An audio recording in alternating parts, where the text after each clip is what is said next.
right now, it's available for you to download on every single platform that the game is going to be available to, that being PlayStation, Xbox, and PC, the character creator for your character in Dragon's Dogma 2. Although there is something very important that you need to have in mind before you actually make your character, because your decision, your choice in here, it is going to be very, very, very important.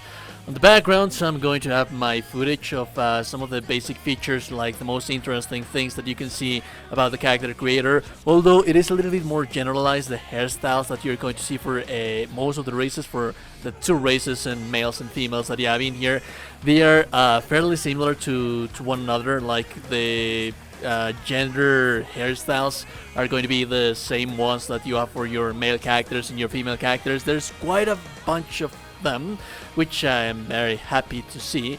It is very nice to see that. But that being said, the importance of your character, it's actually quite a big deal. For the demo that you have right here that you can download and start tweaking your character, there's 5 slots that you have right here. But there's one very important thing that you need to have in mind before you make your character, and that is how the base game is going to work and function once the game launches. Some people is already going to be aware of this. If you're not aware of this, and I'm able to make you aware of that, I'm going to be very happy. But first and foremost, before we actually start this discussion and everything that you will find in the game, let me start everything with this quote that I have for you right here, in an interview that they did to Hideaki Itsuno on some certain aspects of what is it or how is it that your character, that your pawn, how is this going to affect your game world. And we have the quote right here. So he was asked if choosing a human or a beastren going to affect on your story, and how is it going to affect on the game world, and so on and so forth. And the response and the main quote is right here. So the main storyline is the same for both, whether your main character is a human or a beastren. However, some minor details as to how your character proceeds in the game and how other characters treat your character, those will have differences depending on whether your main character is human or beastren. Regarding your question about multiple characters, the game features 1 save slot. It's 1 character per player and 1 main pawn per player. However, looks and characteristics of both the main player and the main pawn can be modified throughout the game by going to specific locations that allow the option.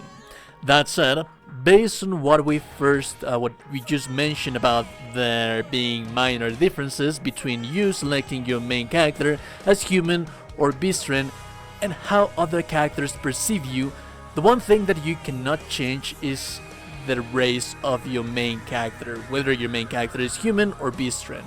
That's the one aspect that you won't be able to change, because that impacts how characters perceive you. And this is the quintessential and most important part of all of this discussion that we're going to have right here. Even on the main Dragon's Dogma in 2012, you were able to tweak a little bit of the aspects of your character. Some things that you need to have in mind is, for example, how heavy your character, how big or small. There's some impacts on how your character, what your character is going to be impacted on gameplay. So, for example, a bigger character has a bigger weight capacity. But smaller characters, they are more nimble, they attack faster, and their stamina recovery, it's a little bit better. So those are the things that you are not able to change that much. Like, you can change how physically your character looks, but not the character traits per se on themselves.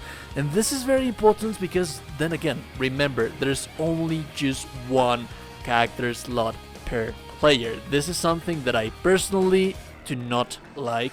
I don't like just being locked in that single slots for my character, because depending on how builds, there's the completely whole different discussion about character building. It is a little bit more, it seems to be, we have reasons to believe that it is going to be a little bit more flexible, but is still going to restrict you to some extent. And the restrictions that you are going to have is, then again, the story, it is going to be the same. It won't matter if you're a human or you're a beastren, the story, it is going to be the same. However, if you are a human or you are a beastren, some characters around the game world are going to perceive you differently.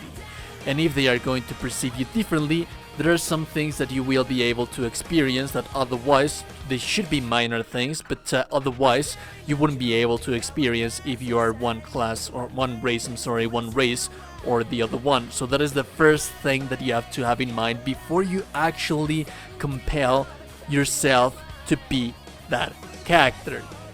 That said, it is not entirely clear if your pawn is going to... We know that pawns actually have impact and they interact with the NPCs around the world. Some of them can actually translate some things for you. So it might be a good idea to, for example, if you're going to be a human, maybe have beastren pawns with you. Remember also that you can hire different pawns that can be either human or beastren. But for your main character, for the player-based character, that cannot be altered, so you're going to be locked behind that decision. Even then, moving forward from there, if to some point you wish you want to change your character race, remember you're not going to be able to do so. You can change the physical features of your character, but not the race, and that is going to change how the world perceives you. Because of that single character slot that you're going to have, you need to be very mindful when you create your character, when you make your character. You need to be very mindful whether you're going to be a human or you're going to be a beastren. And then again, remember the actual physical prowess of your character, that actually impacts a little bit on what kind of vocation do you think that you're going to be playing the most.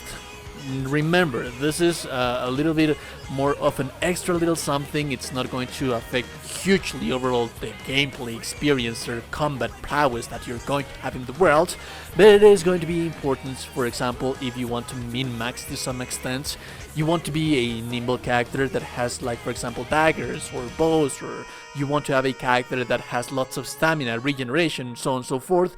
You want to have a nimble character, and nimble character you have to choose like a small character. If this works the same way that it did in Dragon's Dogma 2012, which by the interviews that we have and what Itsuno has said, it basically works that way.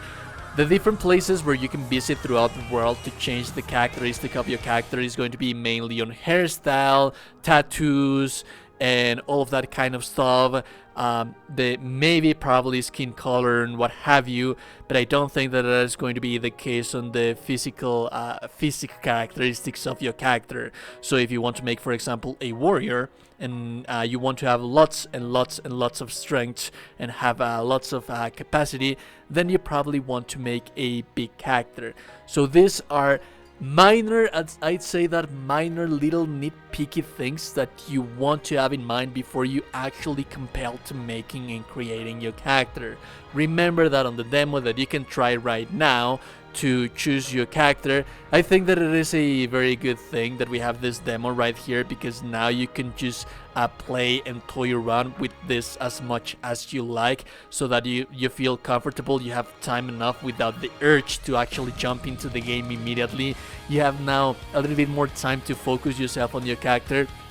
But have all of this in mind. You have those 5 slots for your characters to create and tweak around, but once the game launches, there's only just one save file, and you're going to have to marry that save file. Once you create your character, you're going to be locked in being a human, male or female, or a beastren, male or female. So those are the things that I should like to say that you should very much have in mind before you actually marry to your character. And yeah. Anyways, if you like the content, so like and never super appreciate it. Notice that you today, you're a gorgeous and beautiful person. You're indeed a gorgeous and beautiful person. I'll be seeing you beautiful people in the next one. Have a lovely day, and goodbye.